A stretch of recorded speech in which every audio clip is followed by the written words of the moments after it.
Hi ice welcome to anime nexus. இன்னைக்கு solar link season 2 episode 7 தான் பார்க்க போறோம். எபிசோடுக்குள்ள போறதுக்கு முன்னாடி சப்ஸ்கிரைப் பண்ணி சப்போர்ட் பண்ணுங்க ஐஸ். எபிசோட ஸ்டார்டிங்ல ஹண்டர் அசோசியேஷன்ல இருக்க ஹண்டர் ரேங்க் நடக்கிற இடத்த தான் காட்டுறாங்க.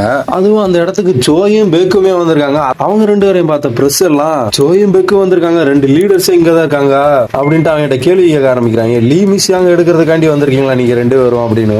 அந்த லீ மிஸ்யாங்ன்றவன் ஏறங்காரன், அவன் சினிமால இருக்கனால அவ்வளவு ஃபேமஸா இருக்கு. ஆனா பேக்குக்கு அவன் யாருன்னே தெரியல.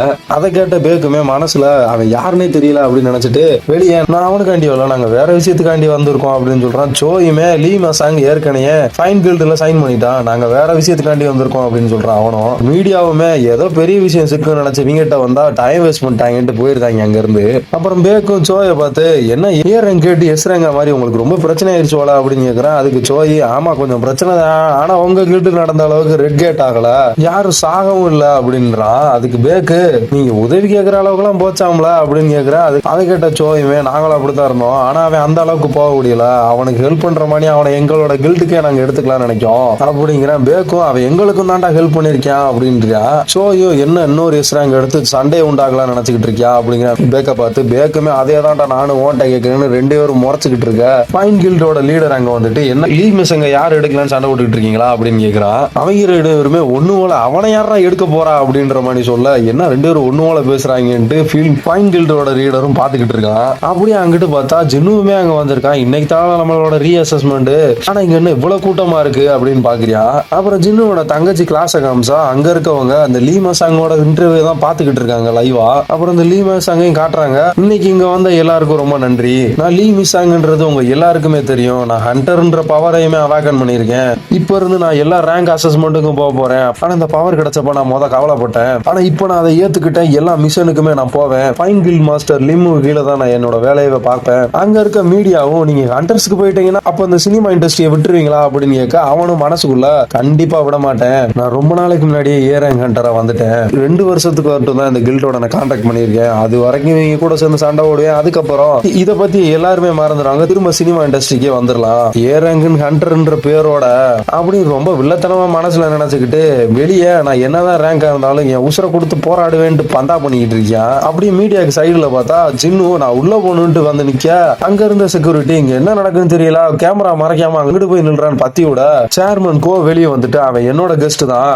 நீங்க அங்கிட்டு ஓரமா அந்த பிரஸ் கான்பரன்ஸ் நடத்துங்க, ஜின்னு நீ உள்ளவா அப்படிங்கிறான். ஜின்னுமே உள்ள போறான். லீ மிஸ்யாங் இதெல்லாம் பார்த்துட்டு என்னோட ஈவெண்டே கெடுத்துட்டியா அப்படின்னு மனசுல நினைச்சிட்டு வெளியே நான் என்னன்னு போய் செக் பண்ணிட்டு வரேன்ட்டு போக பார்க்கும்போது யாரே உள்ள முடியாதுன்ட்டு வெளியே நிக்கிறியா. அந்த லீ மிஸ்யாங் ஊட்ட போய் நான் யாருன்னு தெரியும்ல, என்னை மட்டும் உள்ள விடலாம் உன் வேலையை போயிருந்தான்னு சொல்றேன். நீ எனக்கு யாருன்னே தெரியாது, ஏதாவது பிரச்சனை பண்ண நினைச்சா உனக்கு நான் பிரச்சனை ஆகி போயிருவேன்டான்றியா. அவனுக்கு கழிஞ்சிட்டு நின்றுறியா அப்படியே. அப்புறம் ஜின்னு பக்கம் காமிச்சா கோவை பார்த்து ஜோயும் பெக்குமே தலைவனாகிறாங்க. கோவும் சின்னுட்ட எஸ்ராங் ஹண்டர் வந்து 2 வருஷம் ஆகி போச்சு, உன்னோட ஸ்ட்ரென்த்தையும் ரேங்கையும் பாக்குறதுக்காண்டி தான் அவங்க வந்திருக்காங்க அப்படின்ட்டு உள்ள கூட்டு போய் கதவு மூடிடுறான். உள்ள போனா அங்க ஒருத்தன் டெஸ்ட் எடுக்கிறதுக்கு முன்னாடி உங்களோட எபிலிட்டியை பத்தி தெரிஞ்சுக்கிறோம் நாங்க அப்படிங்கிறான். அவனுமே ஒரு சோல்ஜரை வெளியே கொண்டு வரான், இதான் என்னோட பவர்னு. அவனுமே சமனிங்கான்னு சொல்ல கோ சீஃபு உன்னை பத்தி எல்லா விஷயத்தையுமே என்கிட்ட ரிப்போர்ட் பண்ணிட்டான், உன்னால இன்னமும் நிறைய விஷயம் பண்ண முடியும் அப்படித்தானே அப்படின்னு. ஜின்னுவுமே ஆமா அவங்க பாத்துட்டாங்கன்றத நான் மறந்துட்டேன், சரி ரைட்டு அப்படின்ட்டு எல்லா சோல்ஜரையும் வெளியே கொண்டு வந்துட்டு கோவை பார்த்து என்னால 100க்கு மேல சமன் பண்ண முடியும் அப்படிங்கிற. உள்ள இருக்க அவங்களுமே ஷாக் ஆயிடுறாங்க. வெளியே இருக்க 2 பேருமே என்ன மாதிரியான மேட்சுக்கு போடுறான்ட்டு தகச்சு போய் நிக்கிறாங்க. பேக்குமே என்னோட அந்த பவர் ரொம்ப ஸ்ட்ராங்கா இருக்கு, இதுதான் ஹண்டர் சங்கோட ஒரு பவரா அப்படின்னு நினைக்கான். இப்ப எபிலிட்டி செக்அப் எல்லாம் முடிஞ்சு அவனுக்கு எஸ் ரேங்க் லைசன்ஸுமே அவன் கையில கொடுக்க அவனை அதை வாங்கிட்டு இது கிடைச்சிருச்சு, இனிமே ஸ்பியர் ஆஃப் ஃபயர்ஸை விற்கிறதுக்கு எந்த பிரச்சனையும் வராது, அது வித்துல இருந்து வர காசை வச்சு ஏதாவது ஒரு நல்ல எக்யூப்மெண்ட்டை வாங்கிட்டு டீமன் கேஸ்டருக்குள்ளேயும் போக வேண்டியதாங்கிறான். கோவும் நீ இப்ப எஸ் ரேங்க் ஹண்டரா மாறிட்ட, நீ என்ன பண்ணுவன்றதை நான் பாக்குறதுக்கு ரொம்ப ஆர்வமா இருக்கேன்னு சொல்ல வாங்கிட்டு வெளியே வர்றான். அவனும் இவனை எப்படியாவது நம்ம கில்டுல இழுத்து போட்டுருணும். சோயும் பேக்குமே நின்னுக்கிட்டு இருக்கான். அவன் என்னடானா சாரிங்க எனக்கு வேற வேலை இருக்கு அப்படின்ட்டு கதவை திறந்து வெளியே கிளம்புனா பிரஸ் கூட்டமே அவனை மறைச்சு நிக்குது. அங்க கட் பண்ணி ஜின்னுவோட தங்கச்சி கிளாஸ் பக்கம் காமிச்சா அவன் ஃப்ரெண்டு போன்ல பிரஸ் கான்பரன்ஸ் தான் பாத்துக்கிட்டு இருக்கா. எங்க பாரு உங்க அண்ணன் லைவ்ல வரேன் அப்படிங்கிறான். அவங்க 2 பேருமே எஸ்ராங் ஹண்டர்ன்ற விஷயத்தை பார்த்துட்டு ஷாக் ஆயிருக்காங்க. மைனிங் டீம் சோஹி ஒத்தகை மாஸ்டர் சா எல்லாருமே அந்த நியூஸ் தான் பாக்குறாங்க. பிரஸ் கூட்டம் மொத்தமும் அந்த மீசாங்க விட்டுட்டு 10th எஸ்ராங் ஹண்டர் தான் பாக்குறாங்க. இப்பயும் அங்க கட் பண்ணி யூவை காமிச்சா அவங்க அப்பா கிட்ட என்னால ஜின்னுவை கூட்டு வர முடியல அப்படின்னு சொல்றான். அவங்க அப்பாவும் அவ்வளவுதான் சொல்லும் போது அந்த காஃபேல நடந்த விஷயத்தையுமே காட்டுறாங்க. ஜின்னு நான் தனியா ஒரு விஷயத்த முடிச்சாகணும், அதுக்காண்டி நான் தொடர்ந்து ஸ்ட்ராங் ஆகிட்டே இருக்கணும், அதாவது ஆர்கனைசேஷன்ல ஜாயின் பண்ணா என்னோட வேகத்தை அது குறைச்சிரும், அதனால அதனால என்னால வர முடியாதுன்ற மாதிரி சொல்லியிருக்கான். யூவும் அவங்க அப்பா கிட்ட சங் ஜின்னுவும் என்ன ஃபாலோ பண்ண சொல்லியிருக்காருன்னு சொல்ல அவங்க அப்பாவும் என்னடா பேசிக்கிட்டு இருக்க, பெரிய இவன் கணக்கா பேசிட்டு போனா இப்ப நான் கோட்டை விட்டு வந்து நிக்கிற, கொடுத்த வேலையை ஒழுங்கா பண்ணல, இப்ப என்னடா இந்த எல்லாத்தையும் விட்டுட்டு வெளியே போறேன்னு வேற சொல்ற, என்ன பேசிக்கிட்டு இருக்க அப்படின்றான். யூவும் ஜின்னுவெல்லாம் யோசிச்சு பார்த்துட்டு நான் ஜின்னு கூட தான் போறேன்ட்டு அவங்க அப்பாட்ட சொல்ல அவங்க அப்பாவை இதுதான் முடிவுனா பாத்துக்கோன்னு சொல்லியிருக்கான். அங்க கட் பண்ணி திரும்ப ஜின்னு பக்கம் காமிச்சா மொத்த கூட்டமும் இவனை பார்த்து நிக்கும் போது பேக்கு நாங்க உன்னை வீட்டுக்கு பத்திரமா கொண்டு போய் சேர்க்கிறோம்னு சொல்றான். அதெல்லாம் பிரச்சனை இல்லைன்ட்டு அவனோட ஸ்கில்லை யூஸ் பண்ணி கேஷுவலா தாண்டி போயிருந்தான். சோயும் அதை பார்த்துட்டு இவங்கிட்ட மேஜிக் பவர் இருக்கு, பிசிக்கல் பவரும் பயங்கரமா இருக்கே அப்படின்னு பார்க்காம பேக்கு அவனோட கண்ணால கூட அந்த ஸ்பீட் அப்ப நோட் பண்ண முடியல, அதை நினைச்சு சாக்குல இருக்கியான். அதுவும் பார்த்ததோட ரொம்ப ஸ்ட்ராங்கா இருக்கேன்ற மாதிரி நினைக்க ஜின்னு பக்கம் காமிச்சா நமக்கு இப்ப எக்யூப்மெண்ட் தான் தேவைன்ட்டு ஹண்டர் ஆக்ஷன் நடக்கிற இடத்துக்கு போறான். அவங்களும் நாங்க உங்களை எதிர்பார்த்தோம், உங்களுக்கு தேவையான ஆர்டிஃபேக்ட் ஃபயரை தடுக்கிற மாதிரி தானே இருக்கணும், அதாவது ஹீட்டை ரெசிஸ்டன்ட் பண்ற மாதிரி தானே அப்படிங்கிறான். அப்புறம் அந்த மாதிரி ஒரு ஐட்டத்தையுமே காட்டுறேன், கோட்டும் ரிங்கும் சேர்ந்தாப்புல ஹீட்டை ரெசிஸ்ட் பண்றதுக்கு. ஆனா அதோட ரேட்டு பயங்கரமா இருக்குது. ஜின்னு அதை பார்த்துட்டு பிரைஸை கொஞ்சம் குறைக்க முடியுமான்னு கேட்க அவனும் இங்க எல்லாமே பிக்ஸ்டு ரேட்டு தாங்க, எதையும் குறைக்க முடியாது, ஆனா அது உங்களுக்கு ஃப்ரீயா தரும், ஆனா அந்த மேஜிக் பவர் உள்ள கண்ணாடியை மட்டும் உடைங்கன்ட்டு காமெடியா சொல்லும் போது ஜின்னுவும் அந்த கண்ணாடியை பார்த்துட்டு இதுல எந்த மேஜிக் பவர் இருக்கிற மாதிரி தெரியலன்ட்டு அவனோட ஃபுல் ஃபோர்ஸை கொடுத்து அந்த கண்ணாடி அடிக்க போகும்போது எங்க நான் சும்மா காமெடிக்கு தாங்க சொன்னேன், நீங்க என்ன இவ்வளவு சீரியஸா எடுத்துட்டீங்கன்னா நிறுத்திடுறேன். அவன் ஜின்னுவை என்னை மன்னிச்சிருங்க, வேற ஸ்வாட் மணி ஐட்டம் எல்லாம் கிடைக்குமான்னு சொல்றான். இன்னொருத்தன் ஸ்வாட் ஐட்டம் எல்லாம் நான் காட்டுறேன்ட்டு கூட்டு போறான். அங்க பார்த்தா அவன் பவரை யூஸ் பண்ணதுக்கே அந்த கண்ணாடி கிராக் விட்டு போய் கிடக்கு. அப்புறம் ஒரு டிராகரையும் எடுத்து காட்டுறியான். அந்த டிராகருக்கு அசாக்கா வேணும் ஃபேங்கோட பவரா தான் இருக்கிற மாதிரி இருக்கு, ஆனா அதோட ரேட்டும் பயங்கரமா இருக்கு. அதனால அவங்கிட்ட இருக்க டிராகர் எடுத்து இது எவ்வளவு வரும்னு கேட்க அவனும் குறைஞ்சபட்சம் ஒரு 100 மில்லியன் இருக்குன்னு சொல்லிதான். ஜின்னுக்குமே செம்மசாக்காகி போயிருது. ஏன்னா அவன்கிட்ட இருக்கிற ஸ்டோர்ல 2.3 மில்லியன் கோல்டு காயின் கொடுத்து அதை வாங்கியிருப்பான். இதெல்லாம் பார்த்து அவனுக்கு ஒரு ஐடியா வந்து இந்த மாதிரி நிறைய டிராகரை வாங்கி வித்து அந்த கோட்டை வாங்கிலாம் நினைக்கிறான். அங்க இருக்க ஷாப் கீப்பர் டைமே இங்க பாத்ரூம் எங்க இருக்குன்னு சொல்லி கேட்க அங்கேயே கட் பண்ணி பேக்கு பக்கம் காமிச்சா பேக்கு ஒரே யோசனையா இருக்கான். அவனோட மேஜிக் பவர் எபிலிட்டி எல்லாம் வச்சு பார்க்கும்போது ஸ்ட்ராங்கான ஆளா தான் இருக்கான். செகண்ட் வாக்கனிமே எப்பயும் முடிஞ்ச மாதிரி தான் இருக்கு, ஆனா அவன் இன்னும் ஸ்ட்ராங் ஆகுற மாதிரி இருக்கு. ஒருவேளை தொடர்ந்து அவனால் லெவலப் பண்ண முடியுமோ அப்படின்னு நினைக்கான். அங்க கட் பண்ணி ஜின்னுவோட வீட்டு பக்கம் காமிச்சா அவன் தங்கச்சி இங்க யாரும் இல்லப்பா, ஒரு வழியா நான் நிம்மதியா ஸ்கூலுக்கு போலாம்னு நினைச்சுக்கிட்டு இருக்கும் போது அவன் அண்ணங்காரன் வந்துட்டு நீ மீடியா பத்தியா பேசுற, அசோசியேஷன் தான் அவங்க எல்லாத்தையும் பத்தி விட்டுட்டாங்க அப்படின்றான். அவன் தங்கச்சியும் ஏன்டா நீ டிவில வரணும், நீ மட்டும் வர வேண்டியதானடா, என்ன ஏன்டா உள்ள எடுத்து விட்டுக்கிட்டு கத்துறா.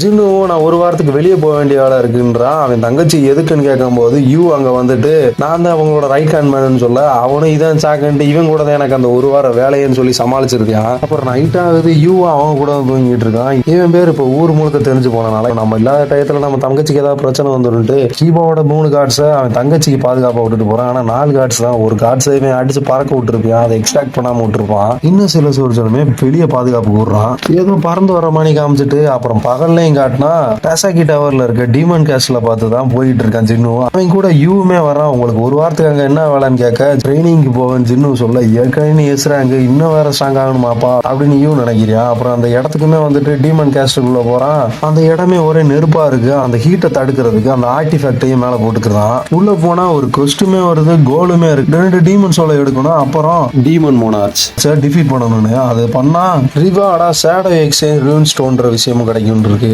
அதை பார்த்த ஜின்னும் எக்ஸைட்மெண்ட் ஆகி 76வது ஃப்ளோருக்குள்ள போக அங்க கட் பண்ணி வெளியே யூவோட அப்பா பக்கம் காமிச்சா பேசிக்கிட்டு இருக்கும் போதே மனுஷன் அப்படியே மயக்கம் போடுற மாதிரி இருக்கு. திரும்ப கட் பண்ணி ஜின்னு பக்கம் காமிச்சா பெரிய சைஸ்ல ஒரு டீமன் பீஸ்ட் மாதிரி அவன் பார்க்க வருது. சரி டெஸ்ட் பண்றதுக்கு தான் சரியானட்டு கீபாவை வெளியே விட்டு அவனுக்கு அந்த பவர் கொடுக்குற பாலையுமே கொடுத்து அந்த மேஜிக் பீஸ்ட் அட்டாக் பண்ண சொல்றான். கீபாவும் அதோட பவர் வச்சு அட்டாக் பண்ண அந்த பீஸ்ட் தடையுமே இல்லாம காணாம போயிருது. ஜின்னுக்குமே செமையா சாகாது, ஏன்னா கீபாவோட பவர் வேற லெவல்ல இருக்கு. அப்புறம் இந்த யூவோட அப்பாவையும் காட்டுறாங்க, ஹாஸ்பிட்டல்ல இருக்கான். அங்க இருக்க டாக்டர் உங்களுக்கு இன்டர்னல் ஸ்லீப் பிரச்சனை வர்ற மாதிரி இருக்கு அப்படிங்க, எனக்கு ஏன் இந்த பிரச்சனை வருதுன்னு கேட்க லோ மேஜிக் பவர் இருக்கவங்க ரொம்ப நாளமா மேஜிக் பவர் இருக்கவங்க பக்கத்திலேயே இருந்தா அந்த உங்களுக்கு இந்த பிரச்சனை வரும். உங்க ரிலேட்டிவ் இல்லைன்னா ஃப்ரெண்ட்ஸ் யாராவது ஹண்டர்ஸ் இருக்காங்களா அப்படின்னு கேட்க என் பையன் தான் ஹண்டரே அப்படிங்கிறான். யூவோட அப்பாவும் எல்லாத்தையும் கேட்டு இந்த மேஜிக் பவர் இருக்க வேர்ல்டுல மேஜிக் பவர் இல்லாத என்னாலலாம் வாழ முடியாது போல அப்படின்னு நினைச்சுக்கிட்டு இருக்கான். ஜின்னுவோட அம்மாக்கு இருக்க பிரச்சனை தான் இப்ப இவருக்கும் வர்ற மாதிரி இருக்கு. அப்படியே அங்க கட் பண்ணி பேட்ரோல்ல இருக்க 2 ஹண்டர்ஸை காமிச்சா அவங்க முன்னாடி ஏதோ பறந்த மாதிரி தெரிஞ்சுல அது நிக்குது. அதாவது அந்த ஆண்ட் மாதிரி இருக்க பீஸ்ட் தான். அப்புறம் ஜின்னுவோட பக்கம் பார்த்தா நிறைய டீமன் பீஸ்ட் எல்லாம் கொண்டு பயங்கரமா லெவலா போயிட்டு இருக்கேன். அவனோட வேலை ஈஸியா முடிக்கிறதுக்காண்டி 6 டீம் அமைச்சு தனித்தனியா வேட்டையாட விட்டுருக்கான். 2 ஆர்டர்ஸுமே போட்டிருக்கான். கண்ணுக்கு தெரியுற எல்லாத்தையும் கொல்லணும், ஸ்டேஜுக்கு போறதுக்கான பெர்மிட் கிடைச்சாலும் என்கிட்ட சொல்லணும்ன்ற மாதிரி. இப்படி பண்றதுனால ஓரளவு வேலை வேகமா முடிகிற மாதிரி இருக்கு. இப்ப 2 நாள்ல 80வது ஃப்ளோருக்கு வந்திருக்கான். ஆனா இருந்தாலும் ஏதோ ஸ்லோவா போற மாதிரி இருக்கு. இங்க ஏதோ பிரச்சனை என்னதான் நடக்குன்னு தெரிஞ்சுக்கிட்டு அவனோட மேனா பவரை பாக்குற ரொம்ப ஸ்பீடா குறையுது. அவனுக்குமே தெரிஞ்சிருது யாரோ அவனோட சேடா சோல்ஜரை காலி பண்றாங்கன்னா. அதுவும் ஹை ஆர்க்ஸோட டீம் காலியா இருக்காங்க. கிட்டத்தட்ட ஏ டீம் பி டீம் ரெண்டையுமே காலி பண்ணிட்டாங்க. ஆனா ஏ டீம் பக்கத்துல இருக்கிறது கீபா டீம் தான். அவங்கள அடிக்காம பி டீம் போய் அடிச்சிருக்காங்க. ஜின்னு எல்லாத்தையும் பார்த்துட்டு கீபாவோட அவன் ஸ்ட்ராங்கானவன் கிடையாது போல, அவன் வீக்கா இருக்கவங்கள பார்த்துட்டு அட்டாக் பண்ண பாக்குறான். அப்படின்னா அவனோட அடுத்த டார்கெட் டேங்கா தான் இருக்கும்னு தெரிஞ்சு அவனை அந்த இடத்துக்கு போக டேங்கோட கதையவே முடிச்சிருந்தாங்க அவங்க. அது எல்லாம் கொஞ்சம் மூளை இருக்கக்கூடிய சோல்ஜர் டைப்ல இருக்க மேஜிக் பீஸ்டுங்க. ஜின்னுவும் அது முன்னாடி போய் நிக்க அந்த பீஸ்டுமே இவனை அட்டாக் பண்ண வர கேஷுவலா அடிச்சு பறக்க விட்டுருச்சான். கடைசியா ஒரு பீஸ்ட் அவனை பார்த்து பயப்பட ஜின்னுவும் அதை பார்த்துட்டு ரொம்ப நாளா மேஜிக் பீஸ்டுக்கெல்லாம் பயம் வருமானு தெரிஞ்சுக்கிறத நினைச்சு நான் ஆர்வமா இருந்தேன். ஆனா இப்ப அதுக்கான பதில் கிடைச்சிருச்சுன்ட்டு ஒரு வில்லத்தனமான லுக்கை கொடுக்க இதோட எபிசோடே முடிக்கிறாங்க. நெக்ஸ்ட் எபிசோட்ல பாப்போம் गाइस.